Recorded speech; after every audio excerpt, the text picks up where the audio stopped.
The sound of choking cuts through the gentle hum of Denver's most exclusive restaurant like a knife through silk. At table 12, 7-year-old Lucas Richardson clutches his throat, his face turning an alarming shade of blue as his mother, pharmaceutical CEO Emma Richardson, freezes in absolute terror. The carefully orchestrated business lunch with potential investors suddenly becomes a nightmare unfolding in slow motion. Before we jump back in, tell us where you're tuning in from, and if this story touches you, make sure you're subscribed, because tomorrow, I've saved something extra special for you.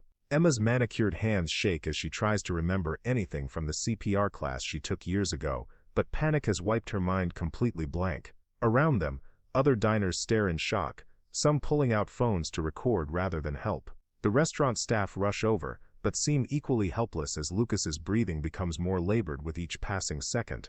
Then, like something out of a movie, a man in a simple blue uniform bursts through the restaurant's glass doors. Jake Thompson, still dripping from the Denver rain, doesn't hesitate for even a fraction of a second. He's just finished his shift as a paramedic, picking up his own son Tyler from the same private school that Lucas attends on scholarship, when he heard the commotion through the restaurant's windows. What happens next will change both their lives forever, setting in motion a chain of events that will challenge everything they thought they knew about love, family, and what it means to truly save someone's life. Emma Richardson's world was one of boardrooms and bottom lines, where every decision carried the weight of thousands of jobs and millions of dollars. At 38, she commanded Richardson Pharmaceuticals from the 42nd floor of a gleaming downtown Denver high-rise, her corner office offering a panoramic view of the Rocky Mountains that she rarely had time to appreciate. The mahogany desk that had once belonged to her father was now hers, along with the crushing responsibility of proving that she deserved to sit behind it.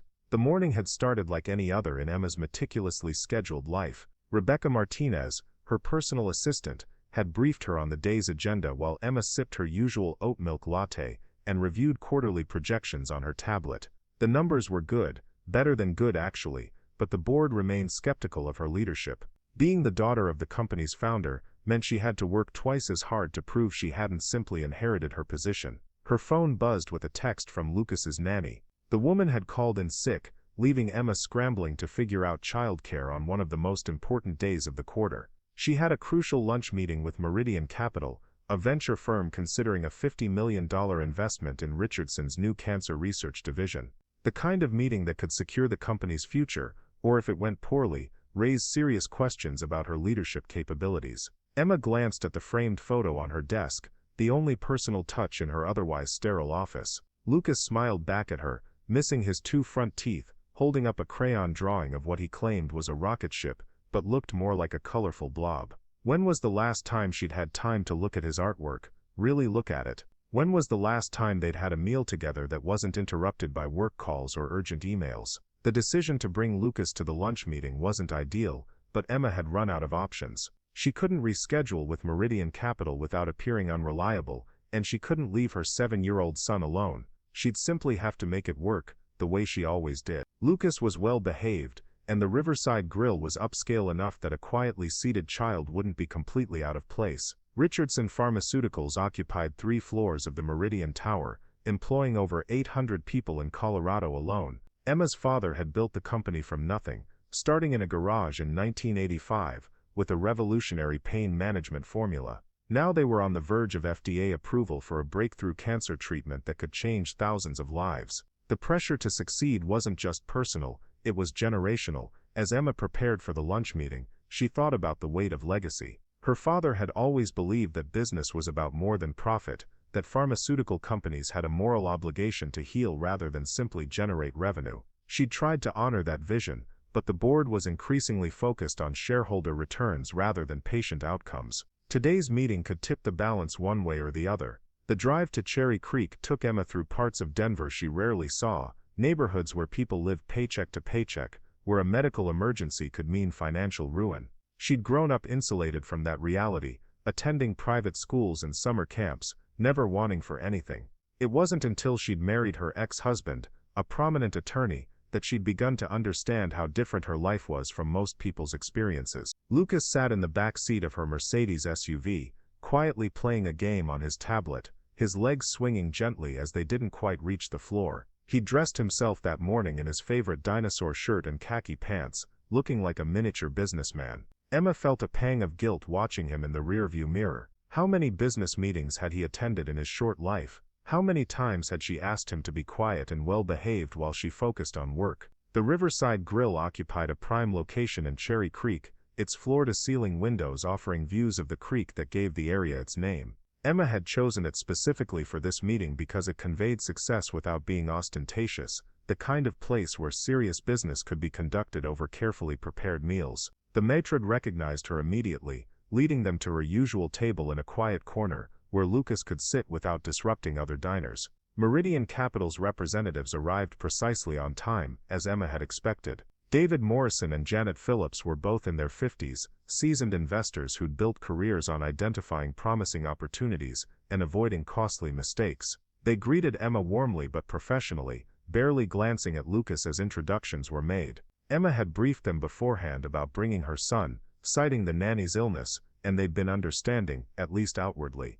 The conversation began well with Emma presenting the latest trial results for their cancer treatment. The numbers were compelling, showing significant improvement in patient outcomes with minimal side effects. She'd spent weeks preparing for this presentation, knowing that Meridian's investment could attract other major funders and accelerate the treatment's path to market. Lucas sat quietly beside her, coloring in a book she'd brought for him and occasionally sipping from his apple juice. Emma had ordered him the restaurant's children's grilled cheese sandwich, a simple meal that shouldn't cause any problems. She was grateful for his good behavior, even as part of her mind remained focused on the investors across the table and their reactions to her proposal. As the main course arrived, David Morrison leaned forward, his expression serious but interested. The terms they were discussing represented the largest single investment in Richardson Pharmaceutical's history, the kind of partnership that could transform the company from a mid-sized. Preparing and narrating this story took us a lot of time, so if you are enjoying it, subscribe to our channel. It means a lot to us.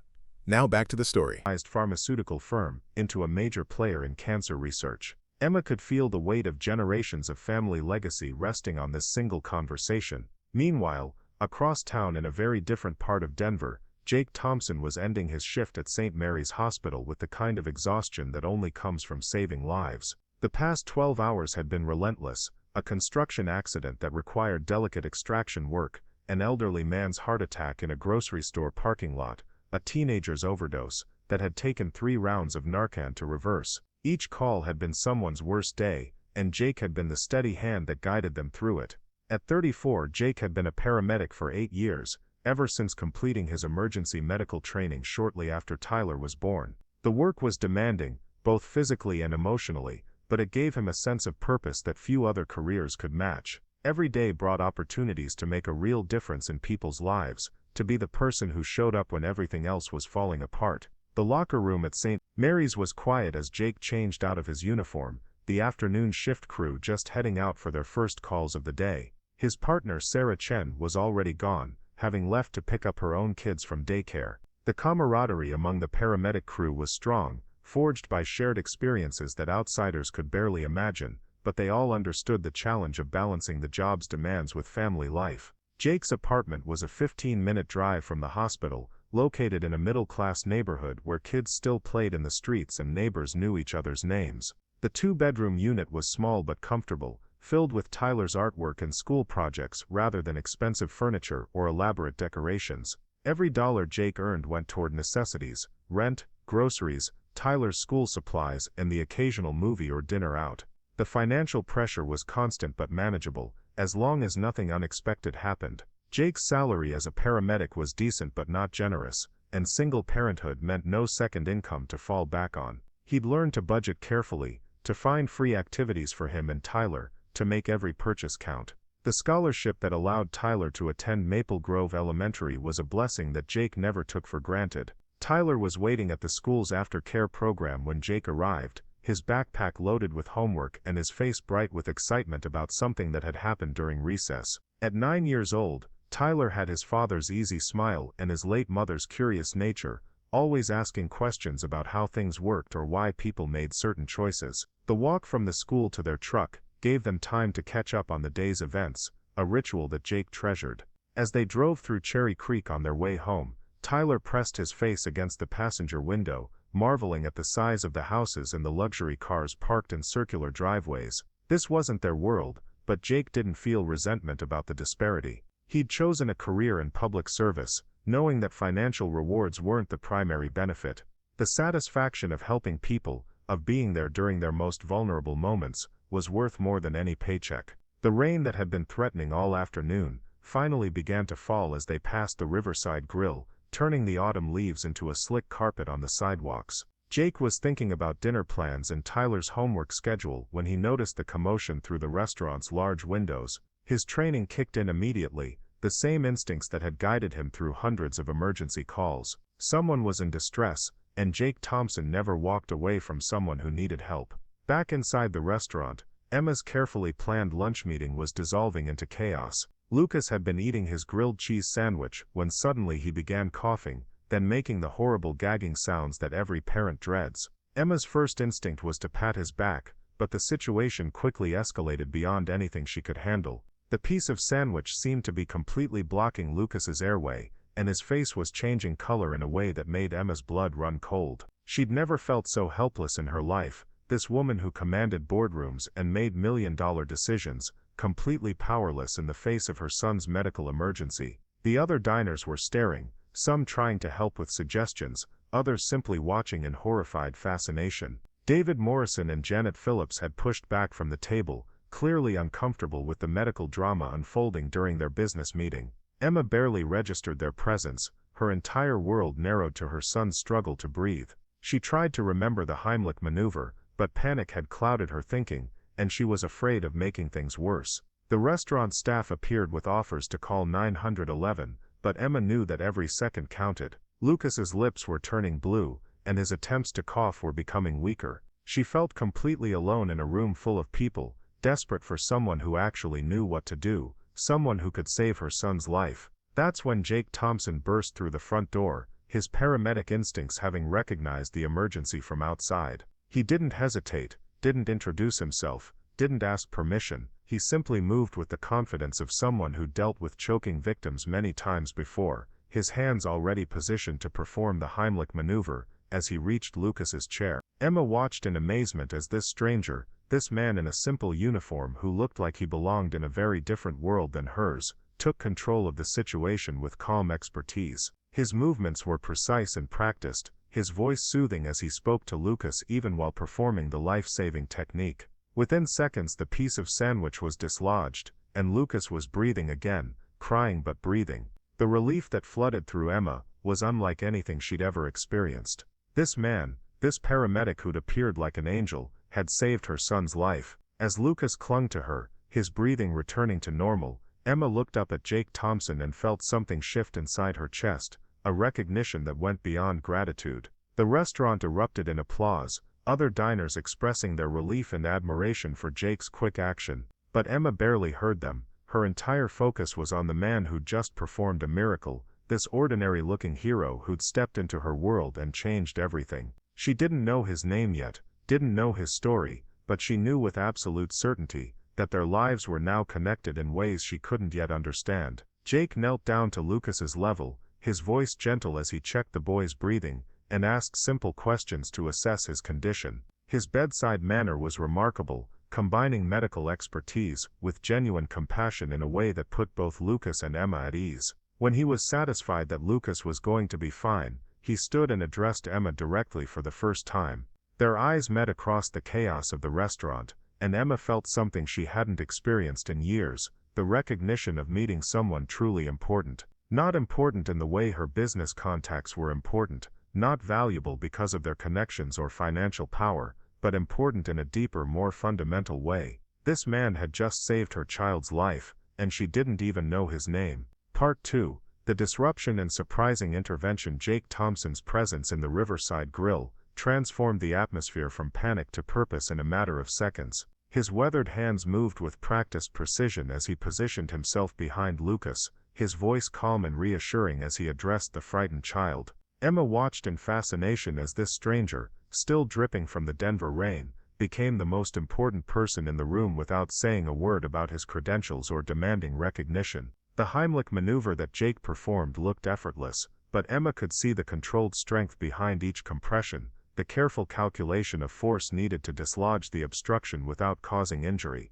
His movements spoke of countless hours of training and real-world experience, the kind of expertise that couldn't be learned from textbooks alone. When the piece of grilled cheese finally flew from Lucas's mouth, landing harmlessly on the restaurant's polished floor, the collective sigh of relief from other diners was audible. Lucas gasped and coughed, his color returning to normal as oxygen flowed freely through his airways again. Jake remained beside him, one steady hand on the boy's back as he assessed his breathing and watched for any signs of secondary complications. His bedside manner was remarkable, Emma observed, combining medical competence with genuine warmth in a way that immediately put Lucas at ease despite the traumatic experience he'd just endured. "You're okay, buddy," Jake said softly, his voice carrying the kind of authority that comes from years of talking people through their worst moments. "That was scary, but you're breathing fine now. Can you tell me your name?" His questions were gentle but purposeful, Emma realized, part of a mental checklist he was running to ensure Lucas hadn't suffered any additional injuries during the choking episode.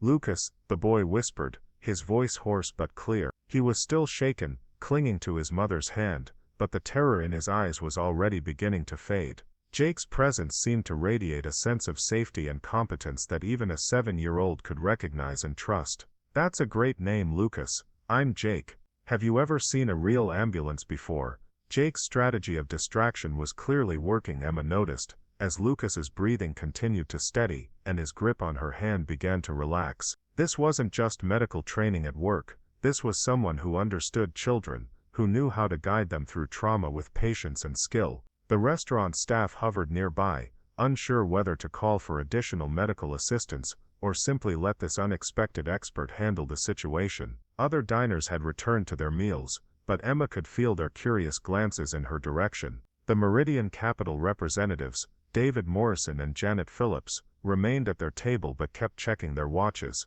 clearly uncomfortable with the medical drama that had interrupted their business lunch. Jake pulled a small penlight from his pocket and quickly examined Lucas's throat, checking for any signs of swelling or residual obstruction. His movements were efficient and professional, Emma observed, the kind of thorough assessment that spoke of extensive medical training. Yet he maintained a conversational tone throughout the examination, explaining each step to Lucas in terms a child could understand. "Everything looks good in there," Jake announced, tucking the penlight back into his uniform pocket. "But I want you to take small sips of water for the next little while, okay? And chew your food really well. Can you promise me that?" His smile was genuine as Lucas nodded solemnly, clearly taking the instructions seriously. Emma found herself studying this unexpected savior more closely as he continued to monitor Lucas's condition. Jake Thompson appeared to be in his mid-30s, with the kind of face that suggested both intelligence and experience. His paramedic uniform was standard issue, nothing fancy or expensive, but it was clean and well-maintained. His hands, she noticed, bore the calluses of someone who worked with them regularly, yet they'd been incredibly gentle when examining her son. There was something about Jake's demeanor that set him apart from the medical professionals Emma typically encountered during her rare visits to doctors or specialists. He didn't project the detached clinical authority that often characterized physicians in her social circle. Instead, he radiated a kind of accessible competence, as if saving lives was simply part of his daily routine rather than something that required elaborate ceremony or recognition. "I can't thank you enough," Emma finally managed to say, her voice still shaky from the adrenaline of the past few minutes. "You literally saved his life. I didn't know what to do, and you just appeared like..." She trailed off, struggling to find words adequate to express her gratitude. "Just doing my job," Jake replied with a modest shrug that somehow managed to be both humble and confident. "I'm glad I was walking by when it happened. These things can escalate quickly if you don't know what to look for." His tone was matter-of-fact, as if performing life-saving medical procedures in upscale restaurants was a normal part of his Tuesday afternoon. Emma noticed that Jake hadn't mentioned anything about payment or recognition, hadn't handed her a business card or suggested that she owe him a favor. His focus remained entirely on Lucas's well-being, checking the boy's breathing one more time before seeming satisfied that the crisis had passed. This kind of selfless professionalism was so different from the transactional relationships that dominated Emma's business world. "Is there anything else I should watch for?" Emma asked, her maternal instincts still on high alert, despite Jake's reassurances. any symptoms that might develop later. She realized she was reluctant to let this man leave, not just because of her continued concern for Lucas, but because his presence had brought a sense of calm and competence to a situation that had left her feeling utterly helpless. Jake considered her question seriously before responding. Choking incidents can sometimes cause minor throat irritation, so if he complains of soreness when swallowing, that's normal. But if he has any difficulty breathing, persistent coughing, or seems unusually tired, you should take him to be checked out. The important thing is that he's breathing normally now, and his color is good. His medical advice was delivered with the same calm authority he'd displayed throughout the emergency, Emma noted. Jake Thompson clearly knew what he was talking about, and his assessment gave her confidence that Lucas was truly going to be fine.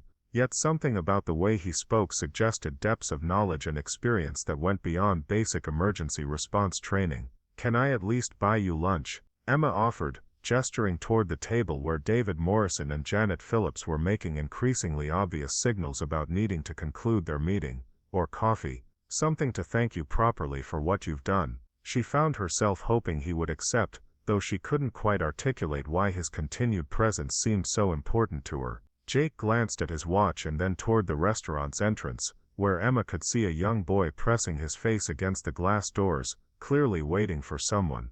"That's my son Tyler," Jake explained, following her gaze. "He's waiting in the truck, and I should get him home for homework and dinner. But thank you for the offer. I'm just glad everything worked out okay." The mention of Jake's son added another layer to Emma's growing curiosity about this man who'd appeared so unexpectedly in their lives. He was a single father, she realized, managing his own parenting responsibilities while somehow finding time to save other people's children. The parallel to her own situation wasn't lost on her, though she suspected their approaches to balancing work and family were probably very different. "At least let me give you my card," Emma insisted, reaching into her purse for one of the elegant business cards that bore the Richardson Pharmaceuticals logo. "In case you ever need anything, any kind of reference or assistance, I mean it." She pressed the card into Jake's hand, noticing again the contrast between his work-roughened fingers and her perfectly manicured nails. Jake glanced at the card briefly before tucking it into his shirt pocket without ceremony. "Emma Richardson, Richardson Pharmaceuticals," he read aloud, and Emma thought she detected a flicker of recognition in his expression, though it passed so quickly she might have imagined it.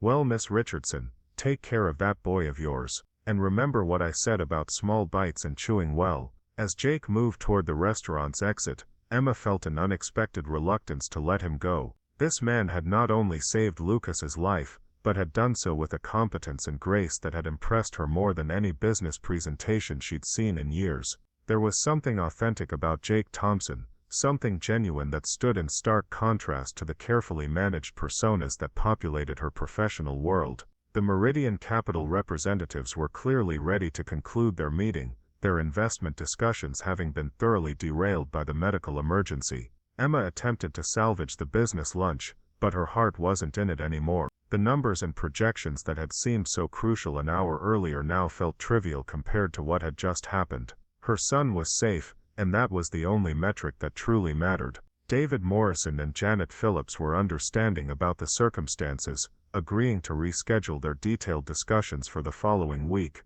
But Emma could see in their expressions that the dramatic interruption had shifted the dynamic of their potential partnership. The image of the controlled professional CEO had been replaced by that of a mother in crisis, and she wasn't sure whether that change would ultimately help or hurt her company's prospects. After the investors left, Emma found herself alone with Lucas in the now quiet restaurant, trying to process what had just occurred. The business implications of the disrupted meeting would need to be addressed, but those concerns felt secondary to the profound gratitude she felt toward Jake Thompson. This stranger had stepped into their lives for exactly the right moment, providing exactly the help they needed, then disappeared as quickly as he'd arrived. Lucas seemed to have recovered completely from his ordeal, chattering about the nice ambulance man, as they prepared to leave the restaurant. His resilience amazed Emma, the way children could bounce back from traumatic experiences that would leave adults shaken for days. Yet she knew she would be replaying those terrifying minutes for a long time to come, along with the image of Jake Thompson's calm competence in the face of her panic. The drive back to Richardson Pharmaceuticals gave Emma time to think about what had just happened and what it meant. She'd built her career on being prepared for every contingency, on having plans and backup plans for every possible scenario. Yet when her son's life was in danger, all of that preparation had been useless. It had taken a complete stranger, someone from an entirely different world, to provide the solution she couldn't find within herself. Emma's assistant Rebecca was waiting with a stack of messages and the afternoon schedule when she returned to the office, but Emma found it difficult to focus on routine business matters. The quarterly reports and budget projections that normally commanded her complete attention seemed somehow less urgent after watching her son struggle to breathe. The perspective shift was dramatic and unsettling, challenging assumptions about what truly mattered in her carefully ordered life. That evening, as Emma helped Lucas with his homework in the study of their Cherry Creek mansion, she couldn't stop thinking about Jake Thompson and his son Tyler. She imagined them in a much smaller space, perhaps an apartment somewhere across town, sharing dinner and discussing their respective days. The contrast between their lives was obvious, yet Jake had seemed more content and grounded than many of the wealthy executives in Emma's social circle.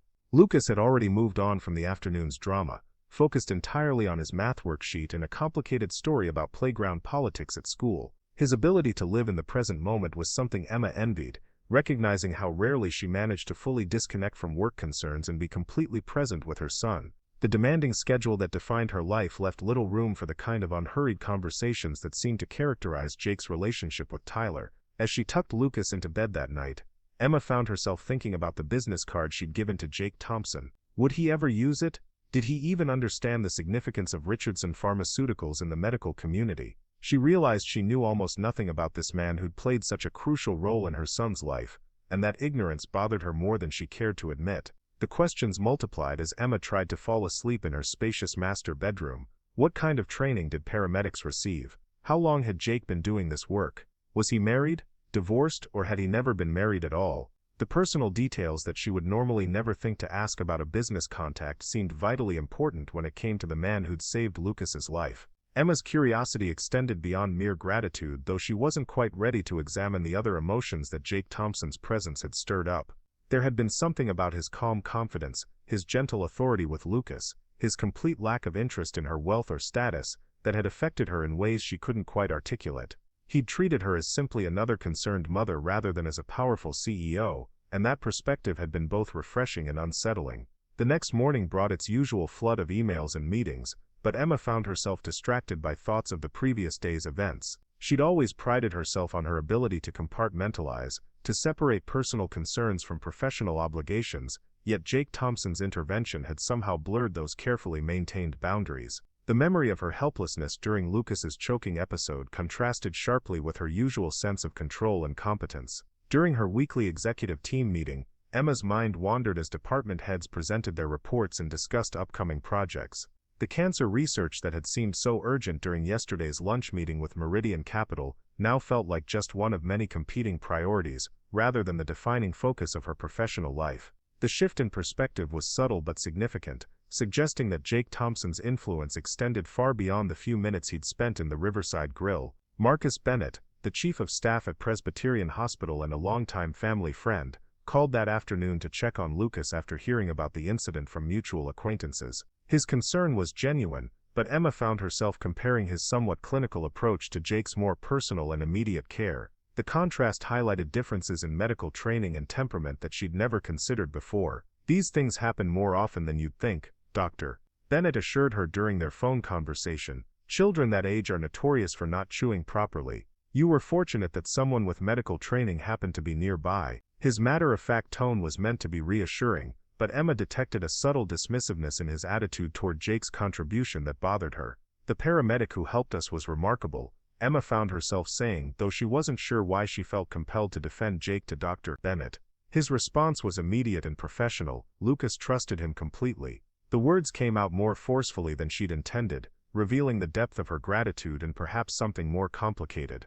Dr. Bennett's response was politely non-committal, the kind of diplomatic acknowledgement that Emma recognized from years of corporate politics. Yet his lukewarm reaction to Jake's heroism only strengthened her conviction that the paramedic's actions had been extraordinary rather than routine. The difference between Dr. Bennett's theoretical medical knowledge and Jake's practical life-saving skills was becoming increasingly clear to her. As the days passed, Emma found herself paying more attention to emergency vehicles on Denver's streets, wondering if Jake might be responding to calls in her vicinity. The awareness was new and unexpected, this sense of connection to the city's network of first responders who worked largely invisible to people in her social and professional circles. She'd never given much thought to the paramedics, firefighters, and police officers who kept the city functioning, but Jake's intervention had opened her eyes to their crucial role. The business card she'd given to Jake remained in her thoughts as well, along with the growing certainty that their brief encounter had been more significant than a simple medical emergency. Emma couldn't shake the feeling that Jake Thompson represented something important that had been missing from her life, though she couldn't yet define what that something might be. The questions about his background and circumstances continued to multiply, driving her toward a decision that would have seemed impossible just a week earlier. Emma Richardson was going to find Jake Thompson and learn more about the man who'd saved her son's life. The investigation would begin with the resources at her disposal, but she suspected it would lead her into parts of Denver and aspects of life that she'd never explored before. The prospect was both exciting and intimidating, promising discoveries that might change her understanding of what truly mattered in ways she couldn't yet imagine. Part 3. The Investigation and Revelation. Emma Richardson had never used her company's resources for personal matters, but the memory of Jake Thompson's calm expertise haunted her thoughts with increasing persistence. 3 days after the incident at the Riverside Grill, she found herself staring at her computer screen during what should have been a productive morning of reviewing clinical trial data. Instead of focusing on Richardson Pharmaceutical's latest cancer research results, she was contemplating how to learn more about the paramedic who had saved Lucas's life. The decision felt both impulsive and inevitable as Emma picked up her phone and dialed the extension for Richardson's security department. Tom Bradley, the head of corporate security, had been with the company for over a decade and had handled various background checks and investigations for the pharmaceutical giant. His discretion was absolute, and his resources were considerable, making him the logical choice for what Emma was beginning to think of as her personal research project. "I need a favor, Tom," Emma began when Bradley answered his phone. "It's somewhat unusual, but I have good reasons for asking." She explained the incident at the restaurant in general terms, describing Jake's intervention without going into excessive detail about her own panic and helplessness. The professional distance she maintained in the telling helped her justify what she was about to request. "I'd like to know more about this paramedic," Emma continued, reading Jake's name from the business card he'd tucked into his shirt pocket. "Jake Thompson, works for Denver Emergency Medical Services. I want to send him something to express my gratitude properly, but I'd like to understand his background first." The explanation was partially true, though it didn't capture the full complexity of her motivation. Tom Bradley asked no questions beyond the practical details needed to conduct his research. His team was accustomed to investigating potential business partners, suppliers, and competitors, so looking into a city employee's background fell well within their established capabilities. He promised to have preliminary information within 24 hours, treating the request as routine despite its unusual personal nature. Emma spent the rest of that day attempting to focus on her regular responsibilities, but her concentration remained scattered. The quarterly board meeting was approaching, and she needed to finalize her presentation on the company's strategic direction for the coming year. The Cancer Research Division was showing exceptional promise, and the potential Meridian capital investment could accelerate their timeline significantly. Yet these professional concerns felt somehow less urgent than they had before Lucas's choking incident. During her lunch break, Emma found herself driving through parts of Denver she rarely visited, neighborhoods where the houses were smaller and the cars were older, where Jake Thompson might live with his son Tyler. She wasn't actively searching for them, but the awareness of their existence somewhere in the city had changed her perception of the urban landscape around her. The anonymity of city life, which had always seemed natural and appropriate, now felt like a barrier to understanding. Rebecca Martinez knocked on Emma's office door late that afternoon, carrying the usual stack of messages and documents requiring her attention. Among them was a thank you card from the family of a patient who had benefited from one of Richardson's experimental treatments, a reminder of the human impact behind the company's research efforts.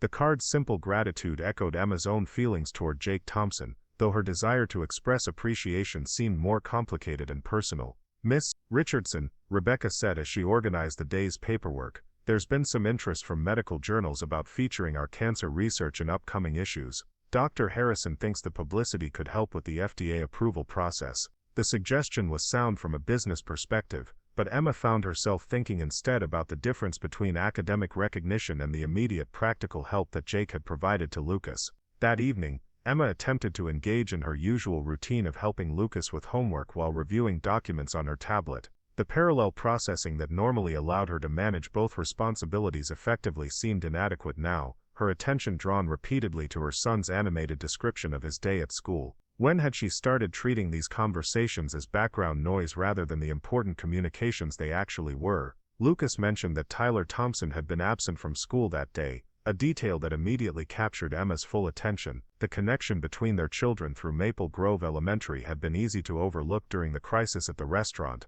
but now it seemed significant. Their sons attended the same school, participated in the same programs, existed in the same social environment despite the vast differences in their families' economic circumstances. "Do you know Tyler well?" Emma asked, setting aside her tablet to focus entirely on Lucas's response. The question felt both natural and loaded with implications she wasn't quite ready to examine. Her son's perspective on Tyler and his father could provide insights that no background investigation could reveal. "He's really smart," Lucas replied enthusiastically. "He always knows the answers in science class, and he helps other kids with their projects. His dad picks him up every day right when school ends, and they always wave to each other through the car window." The innocent observation highlighted the consistency of Jake's parenting, the reliability that characterized his relationship with Tyler. Emma found herself envious of that daily routine, the simple ritual of pickup and acknowledgement that seemed to anchor father and son to each other. Her own schedule was so unpredictable that Lucas often rode the bus or stayed in aftercare, waiting for whatever caregiver was available to collect him. The contrast between intentional presence and managed logistics was stark and uncomfortable. The following morning brought Tom Bradley's preliminary report on Jake Thompson, delivered in a plain manila folder that somehow felt heavier than its actual contents. Emma closed her office door before opening it, recognizing that she was crossing a line between professional curiosity and personal investigation. The information inside would either satisfy her questions or deepen the mystery that Jake represented. The basic facts were straightforward enough. Jake Thompson, age 34, had been employed by Denver Emergency Medical Services for 8 years. His performance evaluations were consistently excellent, with commendations for his response to several high-profile emergencies, including a multi-car accident on Interstate 25 and a building collapse in downtown Denver. His colleagues described him as reliable, skilled and compassionate, the kind of paramedic who elevated the performance of everyone around him. The personal details revealed a more complex story. Jake had been married to Anna Thompson, a nurse at Denver General Hospital, until her death in a car accident 3 years earlier. Since then he had raised Tyler as a single father while maintaining his demanding career in emergency medical services. The family's financial situation appeared stable but modest, with Jake supplementing his paramedic salary through part-time work teaching CPR and first aid classes at community centers throughout Denver. What struck Emma most forcefully was the educational background that Jake's employment file revealed. He held a bachelor's degree in emergency medicine from the University of Colorado, and had completed advanced training in emergency medical services that qualified him for positions well beyond his current role. The credentials suggested capabilities and knowledge that far exceeded what most people would expect from a municipal paramedic. More intriguing still was a notation in Jake's file about previous employment applications. 18 months earlier, he had applied for a position with Richardson Pharmaceutical's Occupational Health Division, a role that would have involved providing medical services to company employees and overseeing workplace safety programs. The application had been rejected by Dr. Marcus Bennett, who had concluded that Jake's emergency medical background didn't translate to corporate health services. Emma stared at that particular detail for several minutes, trying to process its implications. Jake Thompson had wanted to work for her company, had seen Richardson Pharmaceuticals as a potential career opportunity, but had been turned away by someone who had never witnessed his capabilities in action. The irony was bitter and pointed, highlighting how easily talent could be overlooked when viewed through the narrow lens of conventional credentials. The investigation revealed other details that painted a picture of a man whose life was defined by service to others. Jake volunteered regularly at homeless shelters, providing basic medical care to people who couldn't afford traditional health care. He taught first aid classes at no charge to low-income families, sharing his expertise with people who might otherwise never learn life-saving techniques. His commitment to helping others extended far beyond his paid responsibilities. Tyler's academic records, which were included as part of the family background, showed a bright child who excelled in science and mathematics despite the challenges of growing up in a single-parent household. His teachers described him as curious, helpful and remarkably mature for his age. The scholarship that allowed him to attend Maple Grove Elementary was merit-based, awarded to students who demonstrated both academic potential and financial need. Emma found herself constructing a mental image of Jake and Tyler's daily life based on the information in the report. The morning routines that got Tyler to school on time despite Jake's irregular work schedule, the careful budgeting that allowed for educational opportunities and modest luxuries, the balancing act between career responsibilities and single parenthood that Jake managed with apparent success and grace. The contrast with her own situation was striking and humbling. Emma had resources that Jake could only dream of, yet he seemed to have achieved something that eluded her despite all her advantages. The quality of his relationship with Tyler, evidenced by Lucas's observations in the school reports, suggested a depth of connection that Emma's busy schedule rarely allowed her to cultivate with her own son. As Emma absorbed the details of Jake's background, she realized that her curiosity had evolved into something approaching admiration. This wasn't just about gratitude for saving Lucas's life anymore. Jake Thompson represented a different way of approaching work and family, a different set of priorities that somehow produced better outcomes despite fewer resources. The lesson was both inspiring and challenging. The afternoon brought a scheduled meeting with Dr. Marcus Bennett to discuss the company's medical advisory board and upcoming FDA submissions. Emma found herself studying Bennett with new eyes, wondering what had led him to reject Jake's application so definitively. The physician was competent and well-credentialed, but his approach to medicine seemed more theoretical than practical, more concerned with protocols than with people. "Marcus," Emma said during a lull in their discussion of regulatory timelines, "do you remember reviewing applications for the occupational health position last year? There was a paramedic named Jake Thompson who applied." She tried to keep her tone casual, as if the question had occurred to her randomly rather than emerging from her detailed investigation. Dr. Bennett frowned slightly, clearly struggling to recall the specific application among the many he reviewed. Thompson, he murmured, then shook his head. "I'm afraid I don't remember the details. Was there a particular reason you're asking about him?" His tone suggested mild curiosity mixed with the assumption that the matter was of minimal importance. "He helped my son during a medical emergency recently," Emma explained, watching Bennett's expression for any sign of recognition or reconsideration. His response was quite impressive, very professional and competent. "I was curious about his background." The understatement felt necessary, though it didn't capture the full scope of her interest in Jake's qualifications. Bennett's reaction was predictably dismissive. "Emergency medical technicians receive good training for crisis situations," he acknowledged, "but corporate health services require a different skill set entirely. Preventive medicine, occupational safety regulations, administrative responsibilities. It's really quite different from ambulance work." His explanation sounded reasonable on the surface, but Emma detected an undertone of professional hierarchy that bothered her. Mess of this conversation, she realized, her usual articulate confidence replaced by something resembling nervousness. "I was wondering if you might be available to meet for coffee sometime soon. There's something I'd like to discuss with you." Jake's hesitation was brief but noticeable. "Is everything okay with Lucas?" he asked, clearly concerned that there might be delayed complications from the choking incident. Sometimes these things can have after effects that don't show up immediately. His medical training was evident even in casual conversation, Emma noted, the systematic thinking that had served him so well during the emergency at the Riverside Grill.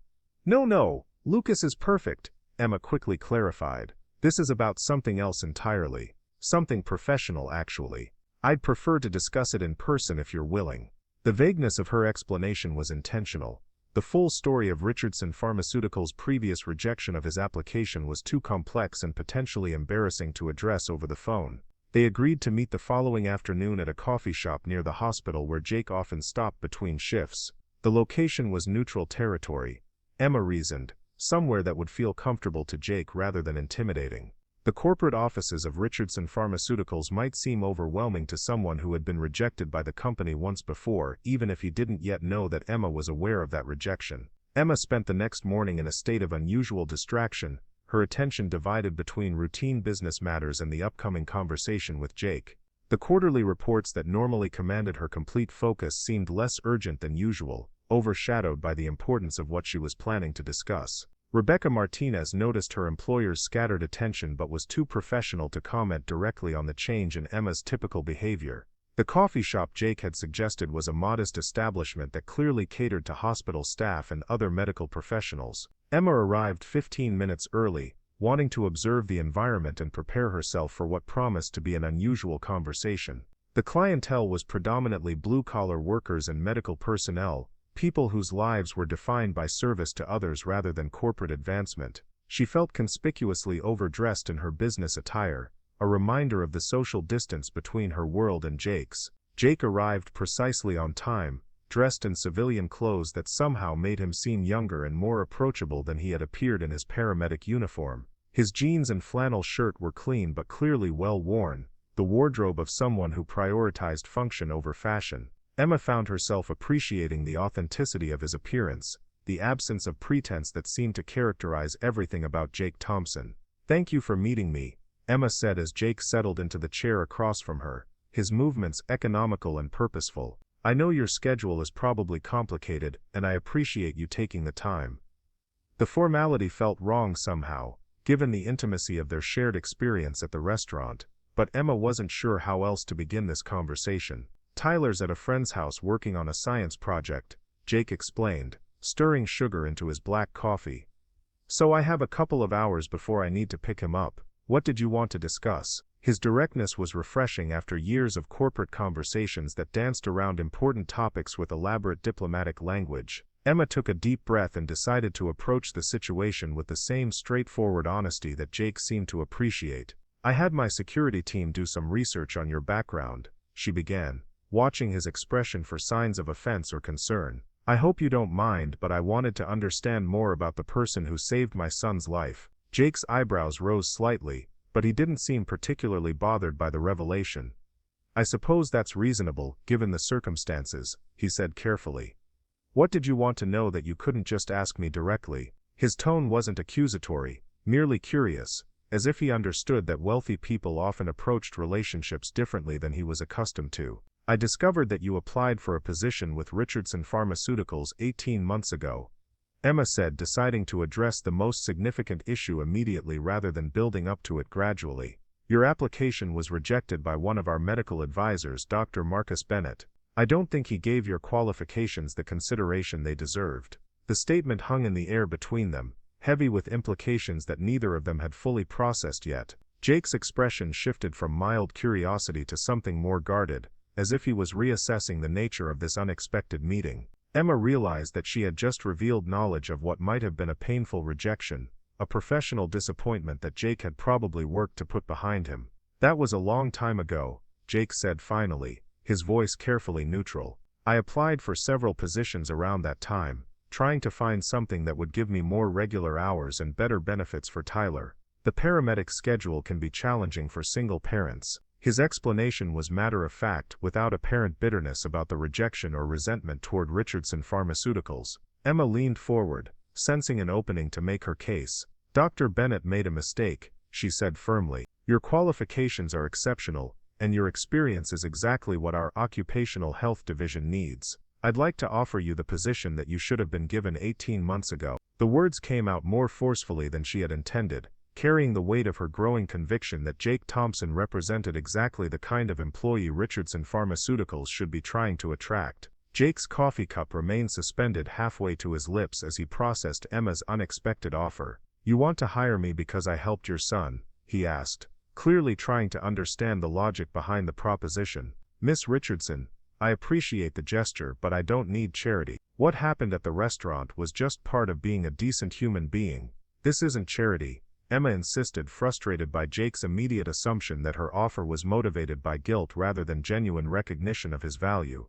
"Your educational background is impressive, your emergency medical experience is extensive, and your performance evaluations are consistently outstanding. Richardson Pharmaceuticals needs someone with your combination of medical knowledge and practical experience." She pulled a folder from her briefcase and spread Jake's application materials on the small coffee shop table between them. "Look at your own qualifications," she continued, pointing to his educational credentials and work history. "University of Colorado Emergency Medicine degree, Advanced Emergency Medical Technician certification, supervisory experience, community outreach programs. Dr. Bennett rejected you because he couldn't see past the paramedic job title to recognize what you actually bring to the table. Jake studied the papers with growing interest, as if seeing his own qualifications through Emma's eyes for the first time.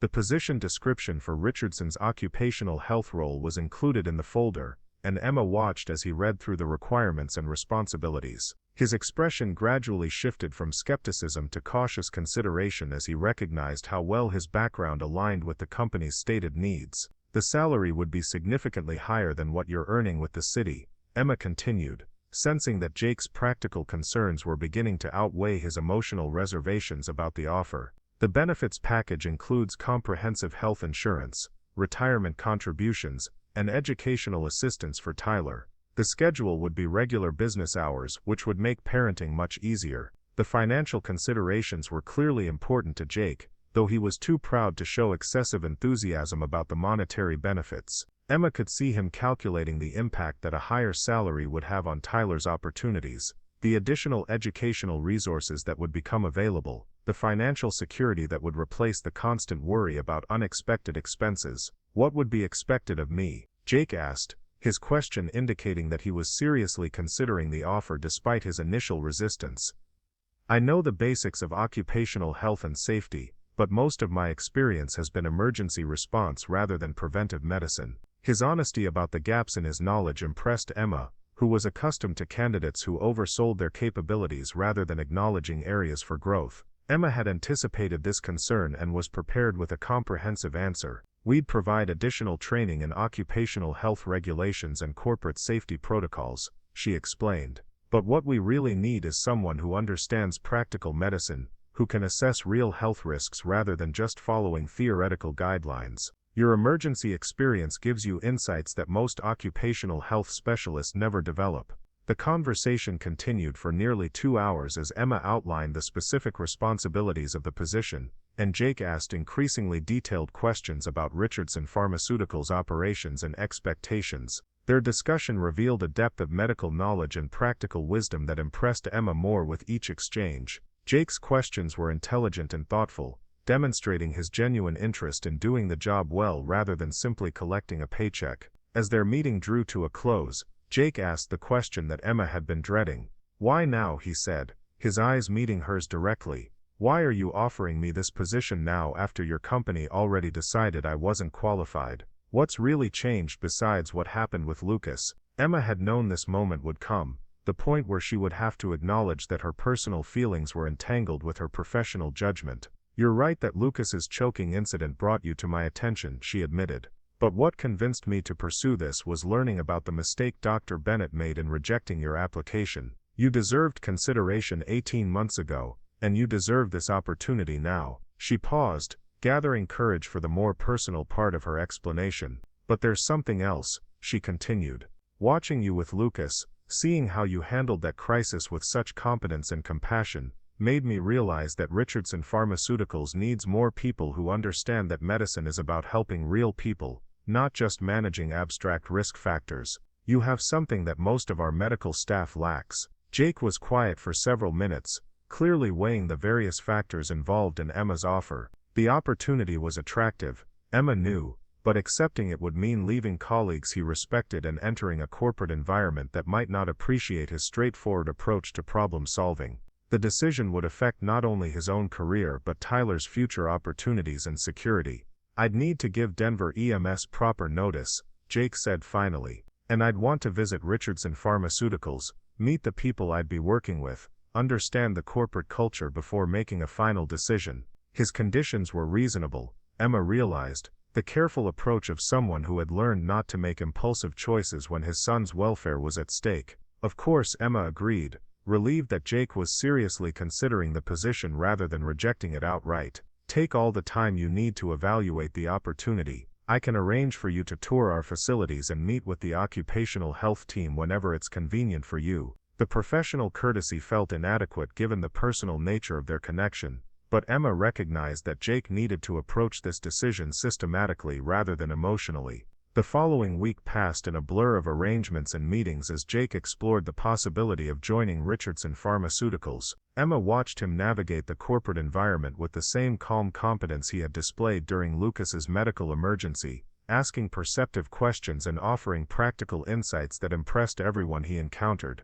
The medical staff recognized his expertise immediately, while the administrative personnel appreciated his straightforward communication style. Marcus Bennett's reaction to Jake's potential hiring was predictably lukewarm, colored by his original rejection of the application and his apparent discomfort with being overruled by Emma's decision. "I'm sure Mr. Thompson is competent in his current role," Bennett acknowledged during a staff meeting, "but corporate medicine requires different skills than emergency response work." His diplomatic language couldn't quite conceal his skepticism about Jake's ability to transition successfully to the pharmaceutical industry. Emma found herself defending Jake's qualifications with an intensity that surprised her colleagues and perhaps revealed more about her personal investment in the hiring decision than she had intended. "Mr. Thompson's practical medical experience is exactly what we need," she argued during the executive team discussion of his candidacy. "Our occupational health program has been too focused on compliance and documentation. We need someone who understands how to actually prevent and respond to medical emergencies." The debate within Richardson Pharmaceuticals about Jake's hiring reflected broader philosophical differences about the company's direction and priorities. Some executives embraced Emma's vision of bringing more practical medical expertise into the corporate environment, while others worried about disrupting established procedures and hierarchies. The discussion became a proxy for larger questions about innovation versus tradition within the pharmaceutical industry. Jake's decision to accept the position came after a weekend of careful consideration with Tyler, whose enthusiasm for his father's new opportunity proved to be a deciding factor. "The boy is excited about the educational benefits and the stability," Jake explained to Emma during their final conversation before he submitted his formal acceptance. "And I have to admit, the work sounds more interesting than I expected. The chance to prevent medical problems rather than just responding to them appeals to me." The transition from Denver Emergency Medical Services to Richardson Pharmaceuticals took several weeks, during which Jake completed his training in corporate safety protocols while maintaining his paramedic certification. Emma found reasons to check on his progress more frequently than strictly necessary, telling herself that she was simply ensuring the success of an important new hire. In reality, she was discovering that Jake's presence in the building had changed the atmosphere in ways she hadn't anticipated. The medical emergency drills that Jake instituted became legendary among Richardson employees for their realism and effectiveness. His training sessions drew enthusiastic participation from staff members who had previously treated safety programs as bureaucratic obligations rather than practical necessities. Jake's ability to explain complex medical concepts in accessible terms made him a popular instructor, while his obvious expertise earned respect from even the most skeptical physicians. Emma's relationship with Jake evolved gradually from professional courtesy to genuine friendship as they worked together on various occupational health initiatives. Their shared concern for Lucas and Tyler provided common ground for conversations that extended beyond business matters, while Jake's insights into healthcare delivery informed Emma's strategic thinking about Richardson's future direction. The collaboration felt natural and productive in ways that surprised them both. The personal connection between Emma and Jake deepened during a company picnic where Lucas and Tyler played together while their parents watched from nearby picnic tables. The boys' easy friendship seemed to mirror the growing comfort that Emma and Jake felt in each other's company, suggesting possibilities that neither was quite ready to acknowledge explicitly. The professional relationship had become something more significant, though both were cautious about complicating their working partnership with personal emotions. 6 months after Jake joined Richardson Pharmaceuticals, Emma found herself facing a crisis that would test both his professional capabilities and their personal relationship. A chemical spill in the research laboratory created potential exposure risks for several employees, requiring immediate medical assessment and possible evacuation procedures. Jake's response was swift and competent, coordinating with emergency services while ensuring that all affected personnel received appropriate medical attention. The incident revealed Jake's value to Richardson Pharmaceuticals in ways that went far beyond routine occupational health duties. His emergency medical background enabled him to make critical decisions quickly and accurately, while his experience with crisis management helped coordinate the company's response effectively. Emma watched him work with admiration and growing personal attraction that she could no longer ignore or rationalize as purely professional appreciation. As the chemical spill situation was resolved without serious injuries or lasting damage, Emma realized that Jake Thompson had become indispensable to Richardson Pharmaceuticals in multiple ways. His medical expertise had proven crucial during the emergency, but his influence on the company culture was equally significant. Employees trusted him in ways that they had never trusted previous occupational health personnel, seeking his advice on matters ranging from workplace safety to personal health concerns. The success of Jake's integration into Richardson Pharmaceuticals validated Emma's instinct about his potential value to the company, but it also highlighted the personal transformation that their relationship had catalyzed in her own life. Watching Jake balance his professional responsibilities with his commitment to Tyler had taught Emma important lessons about priority setting and work-life balance. She found herself leaving the office earlier to spend more time with Lucas following Jake's example of intentional parenting.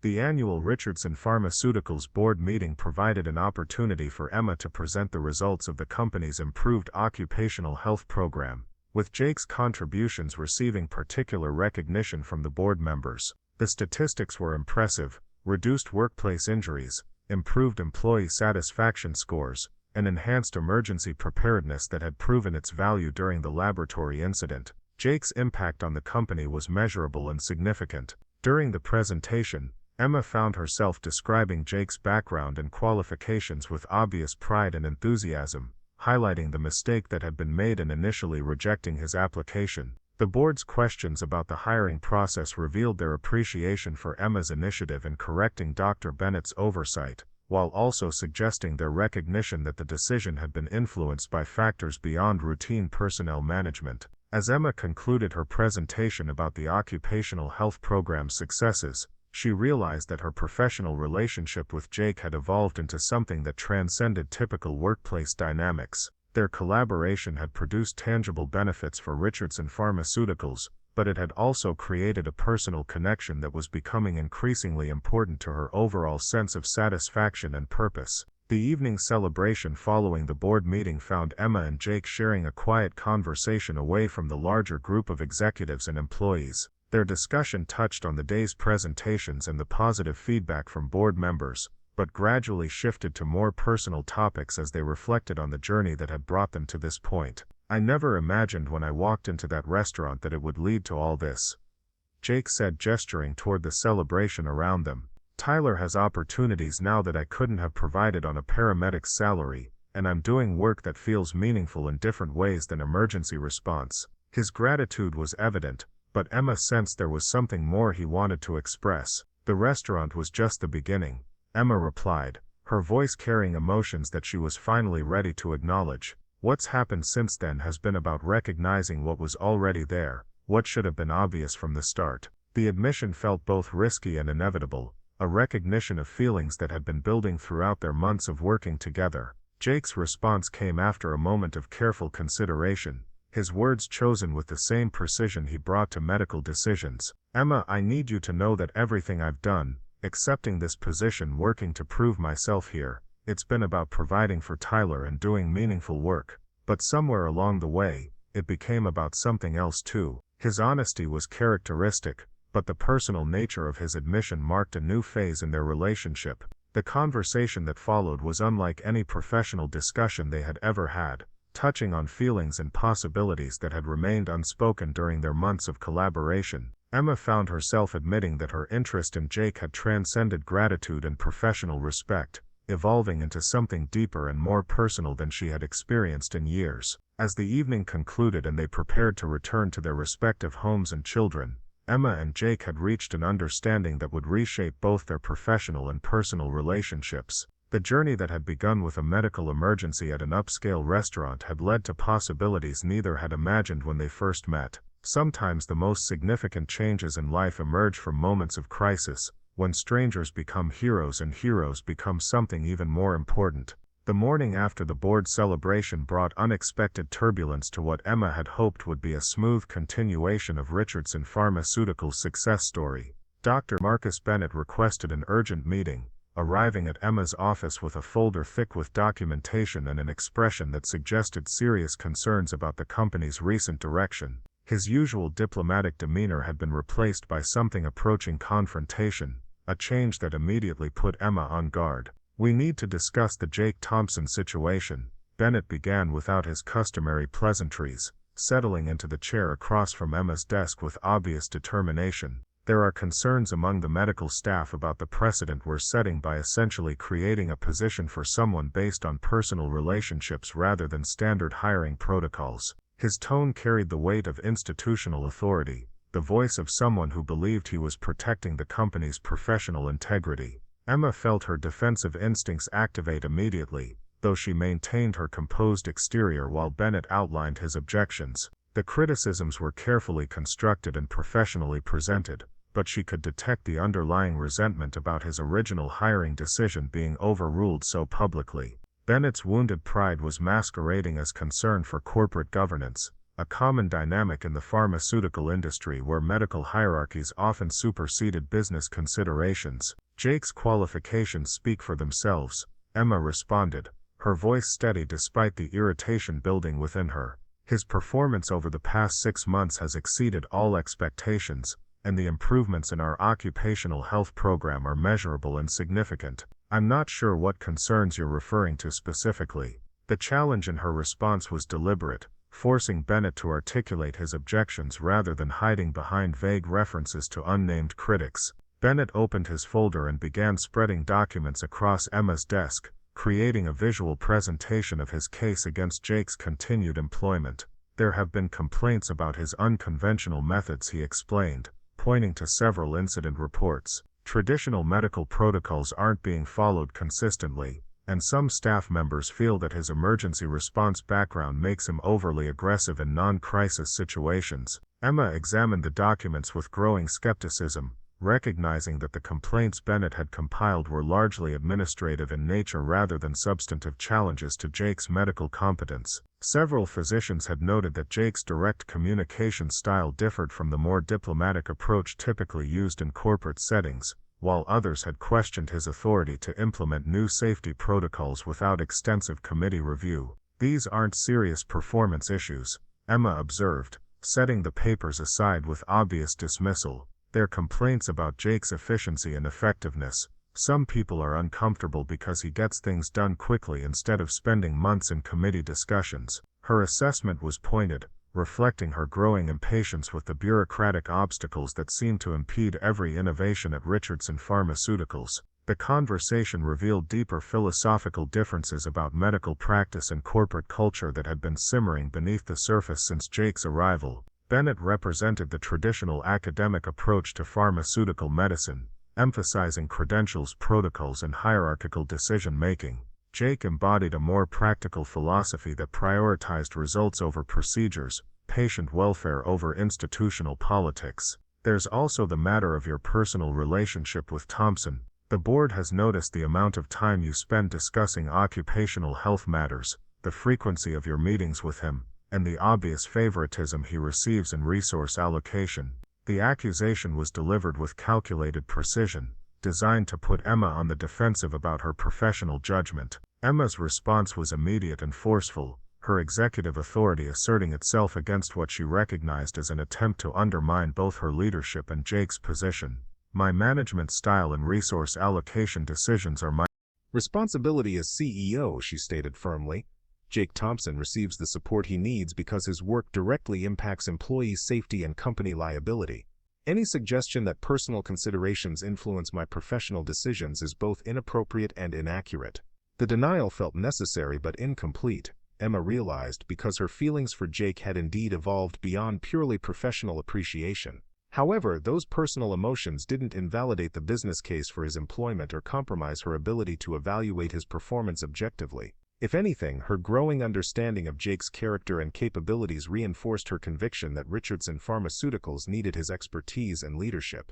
Bennett's campaign against Jake intensified over the following weeks, manifesting in subtle but persistent challenges to the occupational health program's initiatives. Routine equipment purchases required additional approvals, Training schedules faced unexpected scheduling conflicts, and medical protocols that Jake had streamlined were subjected to lengthy review processes. The bureaucratic sabotage was sophisticated and deniable, designed to frustrate Jake's effectiveness without providing grounds for direct confrontation. Jake's response to the institutional resistance demonstrated the same calm competence that had characterized his medical emergency response, but Emma could see the frustration building beneath his professional exterior. During their regular meetings, he began reporting delays and obstacles that clearly originated from Bennett's influence within the medical department. The systematic undermining was affecting employee safety programs and generating additional costs for the company. "I've dealt with difficult colleagues before," Jake told Emma during one of their increasingly frequent strategy sessions. "But this feels different, more personal somehow. It's like Dr. Bennett wants me to fail regardless of the impact on employee safety or company operations." His assessment was accurate, Emma knew, reflecting Bennett's determination to prove that Jake's hiring had been a mistake. The situation escalated when Bennett convinced several board members to request a comprehensive review of the occupational health program's cost-effectiveness and medical protocols. The investigation was framed as routine corporate oversight, but Emma recognized it as a direct challenge to her hiring decision and management philosophy. The board's willingness to question her judgment about Jake reflected broader concerns about her leadership style and decision-making process. Emma found herself fighting a two-front battle, defending both Jake's performance and her own authority as CEO. The personal stakes had become professional ones, with her reputation and leadership credibility tied to Jake's success at Richardson Pharmaceuticals. The irony wasn't lost on her that defending the man she was falling in love with required her to maintain strict professional boundaries and objective evaluation criteria. The stress of the corporate politics began affecting both Emma's and Jake's personal lives, creating tension that spilled over into their interactions with Lucas and Tyler. The boys sensed the adult's anxiety without understanding its source, leading to behavioral changes and academic concerns that added another layer of complexity to an already challenging situation. The family dynamics that had been developing so positively were now threatened by workplace conflicts. Tyler's science fair project became an unexpected casualty of the corporate warfare when Bennett's allies questioned whether Jake's involvement in school activities during work hours represented a misuse of company time. The accusation was petty and vindictive, but it highlighted the lengths to which Jake's opponents were willing to go to undermine his position. Emma's anger at the attack on Jake's parenting priorities revealed the depth of her personal investment in his welfare. "They're targeting my relationship with Tyler now," Jake told Emma during an emergency meeting in her office. "Bennett's people are documenting every time I leave early for school events or take calls about Tyler during work hours. They're trying to paint me as unprofessional for being an involved parent." The pain in his voice was evident, reflecting his recognition that his most important priority was being weaponized against him. Emma's protective instincts were fully activated by the assault on Jake's parenting, recognizing that the attacks had crossed from professional disagreement into personal cruelty. "We won't let them use Tyler against you," she promised, her voice carrying the authority of someone prepared to use every resource at her disposal. "Being a good father makes you a better employee, not a worse one. Anyone who doesn't understand that doesn't belong at Richardson Pharmaceuticals." The confrontation reached its climax during the monthly board meeting when Bennett formally presented his case for restructuring the occupational health program and reassigning Jake to a subordinate role with reduced responsibilities. The presentation was professionally crafted and diplomatically worded, but its intent was clear: to demonstrate that Emma's hiring decision had been a costly mistake that required correction. Emma's counter-presentation drew upon 6 months of performance data, employee satisfaction surveys, and cost-benefit analyses that demonstrated Jake's positive impact on Richardson Pharmaceuticals. The numbers were compelling, showing reduced workplace injuries, improved emergency response times, and enhanced employee confidence in company safety protocols. The business case for Jake's continued leadership was overwhelming and undeniable. The board's questions revealed their growing appreciation for the practical improvements that Jake had implemented, particularly the cost savings associated with reduced workplace accidents and improved safety compliance. Several board members who had initially supported Bennett's concerns began expressing skepticism about the need for major changes to a program that was clearly succeeding by objective measures. "Mr. Thompson's background may be unconventional," Board Chair Margaret Foster observed during the discussion, "but his results speak for themselves. Employee safety has improved significantly since his arrival, and our insurance costs have decreased accordingly. I'm not sure why we're considering changes to a program that's working so well." Her support was diplomatically expressed but clearly aligned with Emma's position. Bennett's response revealed the weakness of his case as he struggled to articulate specific problems with Jake's performance beyond stylistic differences and procedural variations. His complaints about unconventional methods rang hollow when contrasted with documented improvements in employee safety and satisfaction. The academic credentials that Bennett valued so highly seemed less relevant than practical results. The board's decision to maintain the current occupational health program structure represented a significant victory for both Emma and Jake, but it also marked the beginning of Bennett's more desperate attempts to undermine their success. Having failed to convince the board through official channels, he began pursuing unofficial strategies designed to create problems that couldn't be easily traced back to his interference. Jake's first indication of escalated sabotage came when he discovered that medical supplies for the occupational health program had been canceled without authorization, leaving him unable to respond properly to workplace injuries. The administrative error was corrected quickly once Emma became involved, but the pattern of mysterious problems continued with increasing frequency and sophistication. Emma realized that Bennett's campaign had evolved from professional disagreement into something approaching corporate sabotage when she received an anonymous tip about irregularities in occupational health program documentation. The accusation was serious enough to require formal investigation, potentially damaging both Jake's reputation and Emma's credibility as the executive who had hired him. The investigation revealed that someone with access to Richardson's computer systems had been altering medical records and safety reports to create apparent discrepancies in Jake's documentation. The digital tampering was sophisticated but not perfect, leaving traces that pointed towards someone with administrative privileges and detailed knowledge of medical protocols. The list of potential suspects was short and pointed directly toward Bennett's office. "Someone's been systematically sabotaging the occupational health records," Emma told Jake during an emergency meeting in her office, spreading printouts of the tampered documents across her desk. "The alterations are designed to make it look like you've been falsifying safety reports and medical assessments. This isn't just professional disagreement anymore, it's criminal fraud." Jake's reaction was characteristically calm and analytical, studying the evidence with the same methodical approach he brought to medical emergencies. "The timing of these alterations corresponds with my requests for additional equipment and training resources," he observed, pointing to patterns in the documentation. "Someone's been tracking my activities closely enough to target specific reports for modification." The corporate security investigation that followed revealed the extent of Bennett's campaign against Jake, including email communications with external contacts who had been spreading negative information about Richardson's occupational health program to industry publications. The evidence of deliberate sabotage was overwhelming, but Bennett's senior position and long tenure with the company complicated the disciplinary process. Emma faced the difficult decision of how to address Bennett's misconduct without creating additional disruption to Richardson's medical operations. The physician's knowledge and connections were valuable to the company, but his behavior had become increasingly destructive and potentially criminal. The situation required careful handling to protect both Jake's position and the company's reputation. The resolution came when Bennett's external contacts were traced to competitors who had been attempting to poach Richardson's medical talent and undermine the company's safety reputation. The connection between Bennett's sabotage efforts and potential industrial espionage elevated the matter from internal personnel issues to serious legal concerns that required immediate action.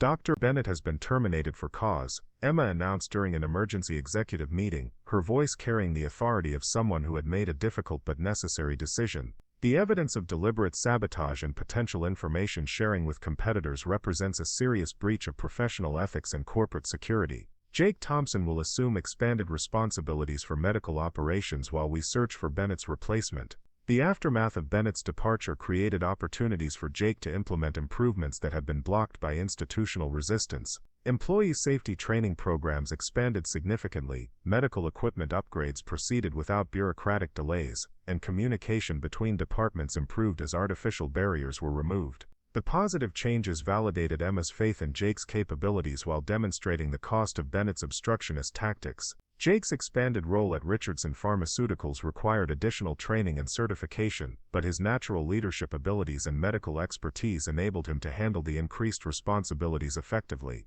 The respect he had earned from employees throughout the company proved valuable as he navigated the complexities of corporate medical management while maintaining his focus on practical patient care. The professional relationship between Emma and Jake deepened as they worked together to rebuild Richardson's medical operations and establish new protocols for safety and emergency response.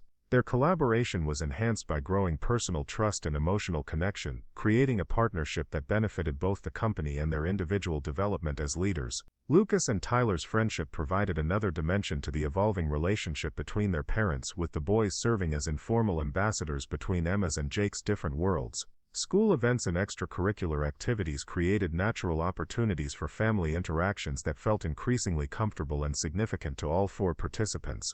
The annual Richardson Pharmaceuticals Charity Gala became the setting for Emma and Jake's first public appearance as a couple, though their relationship remained professionally focused and personally private. The event's emphasis on medical research and community health aligned perfectly with Jake's values and expertise, allowing him to represent the company's commitment to practical healthcare solutions. 6 months ago I was responding to medical emergencies in restaurant parking lots, Jake reflected during a quiet moment at the gala, watching Lucas and Tyler play together while surrounded by Denver's medical and business elite. Now I'm helping prevent those emergencies from happening in the first place, working with people who share my commitment to making healthcare more effective and accessible. Emma's response captured the transformation that their relationship had catalyzed in her own perspective and priorities. 6 months ago I thought success meant quarterly profits and shareholder returns, she admitted, observing how naturally Jake interacted with people from all backgrounds and professions. You've taught me that real success means making a difference in people's lives, whether that's preventing workplace injuries or raising children who understand the value of helping others. The conversation marked a turning point in their relationship, acknowledging both the professional partnership they had built and the personal connection that had developed alongside their corporate collaboration. The journey from emergency response to corporate leadership had revealed depths of character and compatibility that neither had expected when they first met during Lucas's choking incident. The wedding planning that began later that year reflected the blended nature of Emma and Jake's relationship, combining elements from both their worlds while maintaining focus on family and community rather than social status or corporate networking. Tyler and Lucas served as joint best men, symbolizing the central role that their friendship had played in bringing their parents together. Richardson Pharmaceuticals' occupational health program became a model for the industry under Jake's leadership, demonstrating how practical medical expertise could enhance corporate safety protocols while reducing costs and improving employee satisfaction. The success attracted attention from other pharmaceutical companies and led to consulting opportunities that expanded Jake's influence beyond Richardson's operations. Emma's leadership style evolved significantly through her relationship with Jake, incorporating his emphasis on direct communication and practical problem-solving into her management philosophy. The changes were noticed by employees and board members alike, who commented on her increased accessibility and focus on measurable outcomes rather than bureaucratic processes. The family that Emma and Jake created together represented a new model for work-life balance in the corporate world, demonstrating that professional success and personal fulfillment could be pursued simultaneously without compromising either goal. Their partnership became an example for other Richardson employees who struggled to balance career advancement with family responsibilities. Tyler's academic achievements flourished in the stable, supportive environment that his father's new position provided, while Lucas benefited from having a male role model who prioritized family relationships and community service. The boys' friendship deepened into genuine brotherhood, creating bonds that extended far beyond their parents' romantic relationship. The community outreach programs that Jake established at Richardson Pharmaceuticals reflected his ongoing commitment to making medical knowledge accessible to people regardless of their economic circumstances. Free CPR training, workplace safety seminars, and emergency response education became regular components of the company's community engagement efforts. Emma's appreciation for Jake's values and priorities continued to grow as she witnessed the positive impact of his programs on Denver's working-class communities. The corporate philanthropy that had once felt obligatory and impersonal became meaningful and transformative under Jake's guidance, creating genuine connections between Richardson Pharmaceuticals and the people it served. The success story that began with a choking emergency at an upscale restaurant had evolved into something far more significant than either Emma or Jake could have imagined. Their relationship had transformed not only their personal lives but also Richardson Pharmaceuticals' approach to employee welfare and community engagement, proving that sometimes the most important business decisions are fundamentally about recognizing and nurturing human potential. As Emma and Jake celebrated their first anniversary as a married couple, surrounded by family, friends, and colleagues who had witnessed their journey from crisis to partnership, they reflected on the unexpected ways that life can change when people are brave enough to see beyond surface appearances and social boundaries. The paramedic who had saved a CEO's son had ultimately saved much more than a single life, creating ripple effects that touched everyone around them. The lesson that emerged from their story was both simple and profound. Real value lies not in titles or wealth but in character, competence, and commitment to helping others. When those qualities are recognized and nurtured, they can transform individuals, organizations, and communities in ways that extend far beyond any single emergency or business decision. Up next, you've got 2 more standout stories right on your screen. If this one hit the mark, you won't want to pass these up. Just click and check them out.